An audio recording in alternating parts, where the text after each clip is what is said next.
How's it going, everybody? Welcome back to 2A News Now. And as always, here on 2A News Now, you get your Second Amendment news straightforward and to the point with no BS added in. I would venture to say that what I'm going to talk about next is one of the best pro-Second Amendment bills I've ever heard of. A Georgia bill would bar police from enforcing gun control. A number of states have looked at laws which would essentially nullify federal anti-gun efforts. And I say essentially because it actually doesn't impact the laws, only the ability of state and local law enforcement to enforce those laws on any level. And those states have run into roadblocks from the courts. A bill in Georgia basically ignores those roadblocks and charges straight ahead. A bill introduced in the Georgia House would take on federal gun control, past, present, and future. Passage into law would represent a major step towards ending federal acts that infringe on the right to keep and bear arms in the state. Representative Charlize Beard introduced House Bill 1009 on January 23rd, titled the Second Amendment Preservation Act. The legislation would prohibit the use of state personnel or resources for the enforcement of any federal gun control. Specifically, it would prohibit public officers and employees of the state and its political subdivisions from enforcing or participating in any way in the enforcement of any federal acts, executive orders, administrative orders, rules, regulations, statutes, or ordinances regarding firearms, firearm accessories, and ammunition.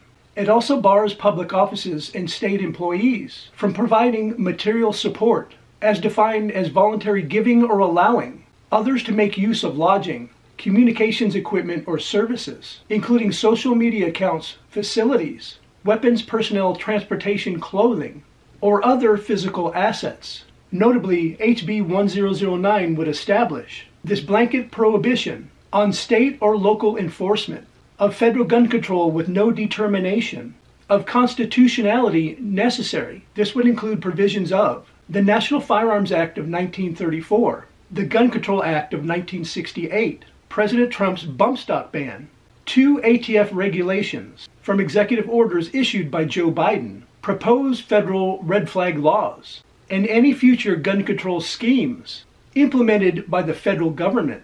In effect, the state of Georgia would only actively enforce Georgia laws relating to firearms. Any political subdivision that employs a law enforcement officer who knowingly violates the law would be liable to the injured party in an action at law, suit in equity, or other proper proceeding for redress and subject to civil penalty of $50,000 per occurrence. The proposed law would also impose the same civil penalty on any political subdivision or law enforcement agency that knowingly employs a local, state, or federal agent who violated the law. Everyone has to admit this is a fantastic proposed bill. After all, there shouldn't be a requirement for local law enforcement to have to assist in enforcing federal laws, especially since there isn't generally any money coming from the feds for that purpose, turning such a requirement into an unfunded mandate. But on the other hand, the courts haven't exactly sided with that argument so far. In time, these kinds of laws will work their way through the judicial system and likely end up before the Supreme Court. There, the justices will either say it's constitutional or provide a framework where states can at least set up a scheme that isn't likely to be struck down by lower courts. Some say it would be wise for Georgia and other states to wait to see how these cases go before passing their own measures. With that said, Georgia's going to do what they're going to do.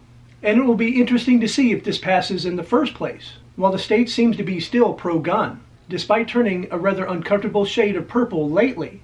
As a red state for decades, it's hard to be comfortable with that kind of change. State lawmakers might not exactly tripping over themselves to poke the bear. And yes, constitutional carry did pass in Georgia. But is there enough political will in Georgia to pass something as big as this?